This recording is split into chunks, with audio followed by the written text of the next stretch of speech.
to Wyalusing Public Library's YouTube story time. We're here with Miss Cathy today. Miss Flora is not with us, but our theme for the week is medieval. Now, what do you think of when I say medieval? Oh, I think of knights in shining armor, and kings and queens, and dragons, and all sorts of exciting. What do you think? Do you know what I think of? It's funny, but turkey legs, those big giant turkey legs. Yes, at the yes. Non. You see them at the feast, yes. Yes. So I know you're not with us on Fridays usually. No, I am so lucky to be here. She is. So I start our day off with a joke. Oh, okay. Now, what do cats put on their mice burgers? I don't know, Miss Jen. What do cats put on their mice burgers? Cats up.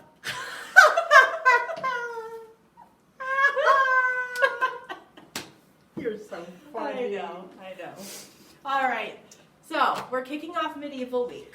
I'm so I am going to start us off with a non-fiction book. Now, do you know what a non-fiction book is, Miss I was Cathy? just going to ask you, Miss Jen, could you explain the difference between non-fiction and fiction? Sure. A non-fiction book is facts. So this is books based on facts. Okay, so somebody has done the research and looked at, okay.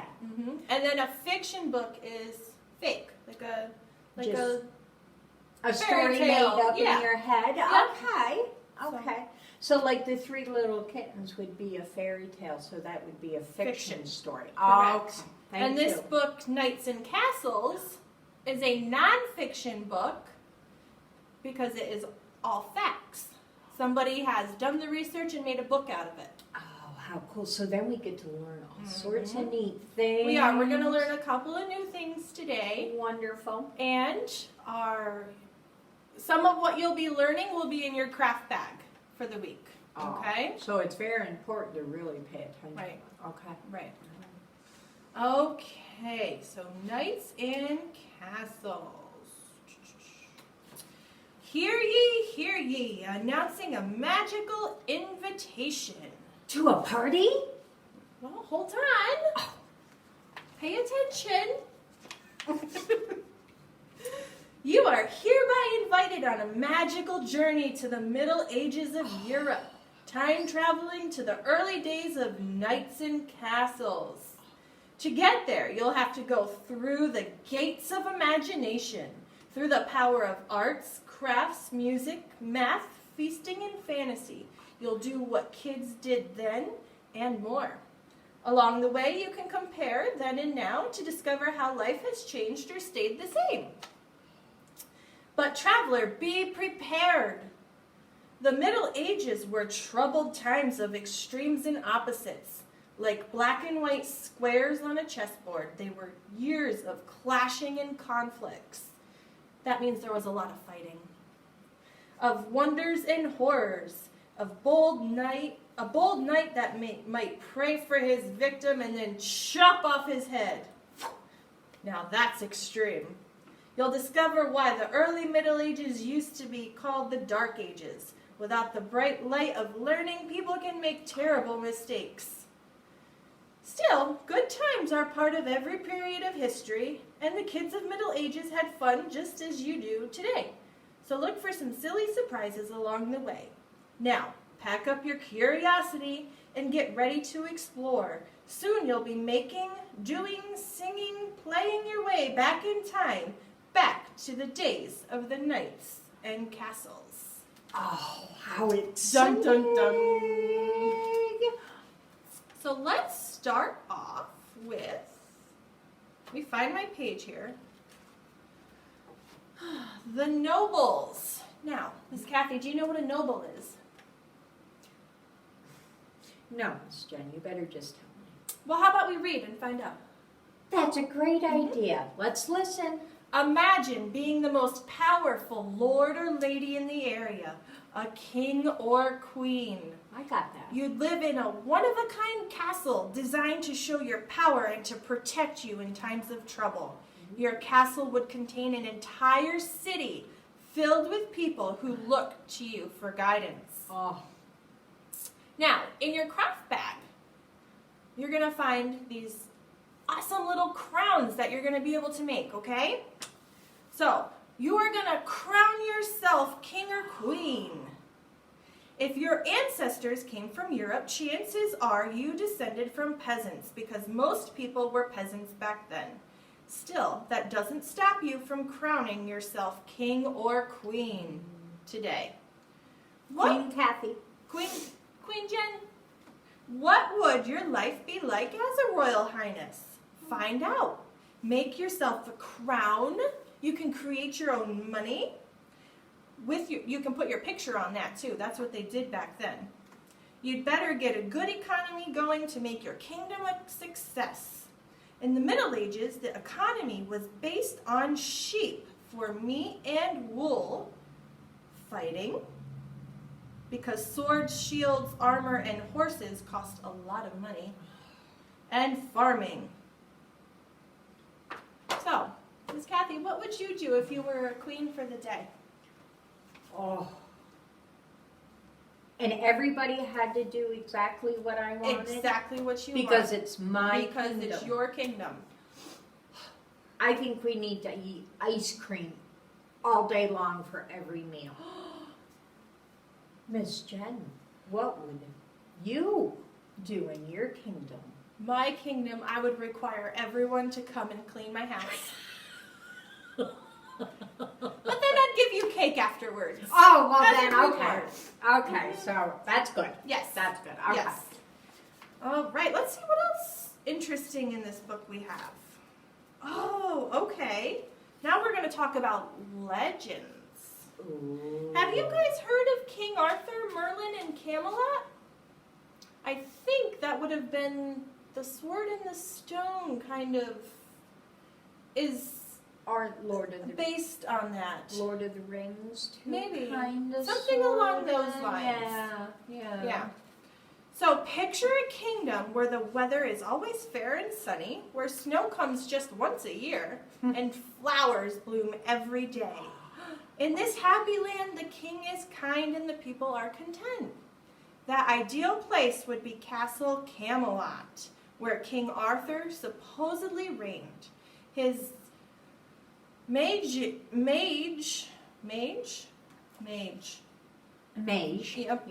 or wise magician and advisor was the druid sorcerer Merlin. I've heard of Merlin. Yes, he was a magician. Mm-hmm. Yes. Yep. No one knows for sure if Arthur actually lived, but many think he did. Whatever is true, King Arthur has come to represent the ideal of chivalry. I do know that knights are supposed to be like heroes. They Yes. go out and save people, and Yeah. I think kind of like our people today who help us out. Mm-hmm. Yes. Yep, absolutely. So, also in your craft bag, I want you guys to make your own legend. So I want you guys to create a fun story from your imagination that, you can fight dragons, you can save the you can save the prince, you can save the princesses, you can The go king or to queen. the king or queen. You can be the king for the day or the queen for the day. Whatever you want to do. Make up your own rules. Wouldn't that be fun? Oh, I think that is really cool. Mm-hmm. So what is a legend? Let's read the book to find out. Legends, or old stories about life in Camelot, have been passed down through history as poems, stories, songs, and plays. Or how about you make up a King Arthur legend of your own? Make King Arthur your main character. If you do, you will be joining a long list of writers that include the English poem William Wordsworth in the late 1700s, going all the way to the writers at Walt Disney Studios today, which is their version of The Sword in the Stone. Just what Miss Yep. Jenn said. Yes. Oh, she's so smart. So in your craft bag, you'll get this page. I copied it for you, and it'll include a list of characters. You can use these characters or not. I would love to see what you guys could come up with on your own. And you could probably even email. Absolute email, or you could drop them off. We would love to display them and share them with everybody. Yes. Absolutely. So I think that's all I have for today. Shall we pass it on to Miss Cathy? Oh, well, I am so excited to be here. And to follow along with our theme, Miss Jenn picked out the book, Cowardly Clyde. And this is by Bill Peet. So, let's see. So this is a knight in shining armor, as we were talking about. And this would be what's called his war horse. They rode war horses into battle. So let's see. Cowardly Clyde. Oh, now, Miss Jenn, I always have trouble with this. Once there was a brave young knight known as Sir Gallavant, who rode around on a great war horse shouting, "Bring on the fire-breathing dragons! Bring them on! Bring on the man-eating giants! Bring on the orcs and the trolls! I'll clobber the brutes, I will!" All the shouting was upsetting to Clyde, the great war horse. He wasn't the least bit brave, and he was worried about what he would do if Sir Galahad ever got his wish and met some horrible monster in a fight to the finish. Clyde didn't want anyone to know he was a coward, so he pretended to be brave by prancing around with his chest out and his nose in the air. But his uppity act didn't fool the farm dogs. They could spot a coward a mile away and always had great fun barking at the jittery horse just to watch his eyes roll and his ears twitch. Clyde was so skittish that even a cross-eyed, silly old scarecrow gave him the creeps. And when he heard the news that a gigantic orc was on the rampage far out in the countryside, the faint-hearted horse was horrified. Oh, no. I'm horrified. The monster was always attacked in the middle of the night. Isn't that the way? Kicking in barn doors and ripping off rooftops to get at the livestock. It was a time of terror for the farmers and their families, and since they had no way to fight the huge beast, they decided to abandon their farms and flee to some faraway place. They scurried down the roads by the hundreds, taking their animals and all the things they could possibly cart or carry along with them. "Here, here, no need to panic," shouted brave Sir Gallavant. "Don't lose your heads. I'll throttle the monster in a trice, and I'll finish him off before tea time." He is so brave. No, not that easy," warned an old farmer. "I got a peek at the monster last night. Oh, no. He was a whopper of a thing. A giant, owl-eyed, ox-footed orc. Nearly as big as a barn. A night-prowling beast who never shows himself in broad daylight. Never. They say he hides out by day far back in the woods to the north of here. But anyone who dared go in after him would be a dim-witted noodlehead." "Then I'm a dim-witted noodlehead," laughed Sir Gallavant, "and I'm off to meet the owl-eyed orc. Gee up, Clyde boy, let's go." As Clyde galloped north across the fields and cow pastures, he was hoping they would never find the orc, or even any sign of him. But pretty soon, to the horse's dismay, they came upon a barn with half the roof ripped off. Oh, no. And all around the barn there was a huge two-toed tracks of a monster.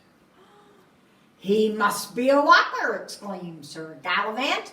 "With tracks like these, we'll catch up with the beast in no time. Clyde boy, we're in luck." They followed the orc's tracks on across a grassy meadow until they disappeared into the dark, gloomy woods.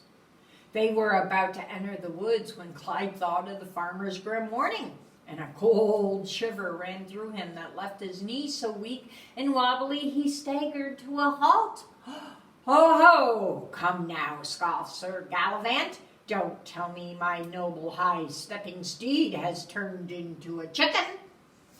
No horse can stand to be called a chicken, not even such a cowardly one as Clyde.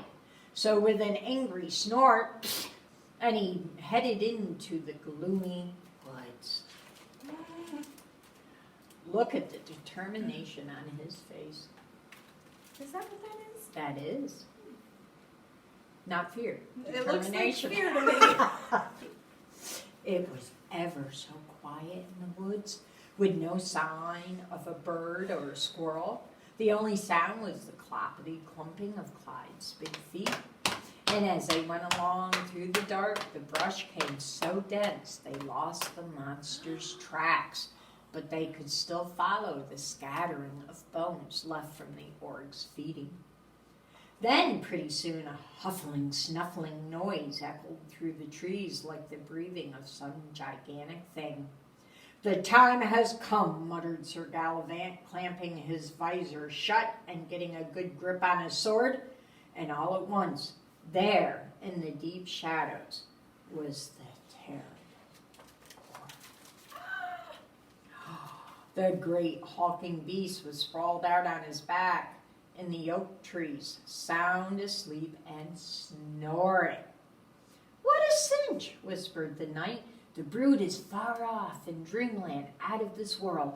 I could slit his gullet in a twinkling and he'd never know it. But that wouldn't be sporting, would it, Clyde, boy? Nope, not fair at all. Nope. Then, to the horse's horror and amazement, Sir Gallivant shouted, "On guard!" The sword. The startled monster reared up in an angry woof, his fierce allies searching everywhere at once. "Weefle!" he gleefully squealed when he spied the knight on the horseback, right under his great horned snout. The greedy org was always hungry enough to eat a horse and also a knight in armor, saddle and all. Oh. And he leaped to attack just as Sir Gallivant lashed out with his sword. But they both missed when Clyde swerved to one side to escape the terrible claws. Then the panicky horse was off and away, running through the woods at a furious gallop. I'd be with him. Run! Whoa, whoa, hold up, shouted Sir Gallivant. Stop, stop, you chicken-livered, cowardly big lout. But the worst of all the insults couldn't stop Clyde now. He was gone. He was determined to save both of their necks, whether his foolhardy master liked it or not. And he kept going full gallop, dodging past trees, leaping over boulders and logs, and out of the spooky old woods. I don't blame him, not one bit. Clyde was far out in the meadow before he dared slow down to catch his breath.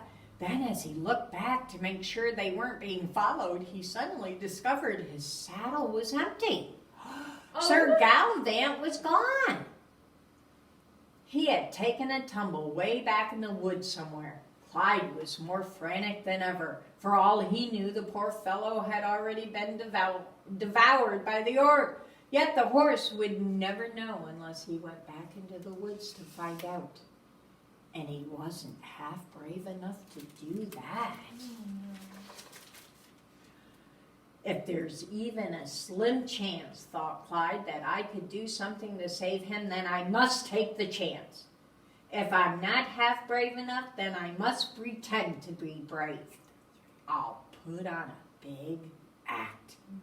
Then, snorting fiercely, just like the high-spirited steed, Clyde went charging headlong back into the gloomy He's old going woods. back? For He's- real? Yes. When Clyde reached the spot where they had first met the monster, he was stopped short by a great roaring burst of laughter. Gruff, gruff, gruff. The giant beast was in a frolicsome mood playing the old cat and mouse game, and the mouse was Sir Gallivant. Even though he had no chance of winning, the heroic young knight put up a furious fight, swinging away with his sword while the orc kept jabbing at him with a claw that sent him sprawling. Clyde knew the game would end in a second with one crunching bite, unless the horse got into the game. He needs to get in there. Come on, Clyde! To get to the monster's attention, Clyde suddenly sank his teeth into the scaly blue tail. "Garf!" cried the orc, who was much more surprised than hurt. He'd never been bitten before, and he whirled around in a snarling fury. Then, as Clyde turned to run, the orc forgot about the knight, and in great leaps and bounds came chasing after Clyde, just as the horse had expected him to. Who's a chicken now? That's right, not Clyde. Once again, Clyde was galloping away through the woods, but this time not nearly so fast. He was getting leg weary after so much running, and the orc was surprisingly quick for such a big, clumsy, ox-footed thing. He came whirling and gruffling on through the trees, gaining with every giant step. Then in one wild grab, he caught the horse by the tail. That would have been the finish for poor Clyde if he hadn't reached the edge of the woods. And one last desperate lunge, one tremendous surge of horsepower, he made it out into the meadow, hauled the huge orc out after him. Suddenly, it was the orc's turn to be terrified. He had been taken by surprise, out in broad daylight, and the sun glaring down on him. Oh no. An owl-eyed monster who thrives on darkness and gloom can't last 10 seconds in the bright sunlight, and he knew it. He let go of the horse and burst into horrible howls and screeches that could be heard all the way to Twickenham. Oh my gosh. Sir Gallivant came dashing out of the woods just in time to see the monster explode in one big kerfuffle. And just like that, he was gone. "Clyde!" stammered the flabbergasted knight. Did you see that? The big brute's gone. Vanished. Gone in one big kerfuffle. Amazing. Fantastic. I must spread the news. Tell everyone. Come on, Clyde. Gee, hop. Let's go. As Sir Gallivant sent Clyde racing across the countryside to catch up with the frightened farmers, he suddenly realized they would never believe such a huge beast could vanish in one big kerfuffle. So he quickly made up a better ending for the orc. Hear this! Hear this, he shouted. I have clobbered the monster, slashed him to bits and pieces, just one big banquet for the buzzards. He's gone forever. The wonderful news was greeted with resounding cheers and shouts of joy that echoed for miles, and Sir Gallivant became an instant hero. After that, when Clyde went prancing along with his chest out and his nose in the air, he really was feeling brave. The farm dogs could sense it at once, and they gave up barking at him. It was no fun barking at a horse who wouldn't twitch an ear or even bat an eye. But after all, a horse who bites a giant orc on the tail and lives to trot another day is just about as brave as anyone can be. Oh, I love that. That was the first time I heard that. Yes. That was a good story. It I really was. like Bill Pete's books. He does kind of like a folk tale type Legendy. type story. I do like them. That was good. So anyway, so there's Cowardly Clyde. Thank you so much for listening. We're not done yet. Oh, okay. Would you like to do the If You're Happy and You Know It song with us? We'll have to do it sitting down though because of the camera. Oh, well, that's even better because I think Miss Cathy might have some trouble, but we'll do it together, Miss Jen, Okay. and we'll have a I good know, time I'm still doing learning. Miss Flora's Okay. been trying to teach me and I'm getting better, it. right guys? Okay. Right? Yeah. Okay, so if you're happy and you know it, clap your hands. If you're happy and you know it, clap your hands. If you're happy and you know it, then your face will surely show it. If you're happy and you know it, clap your hands.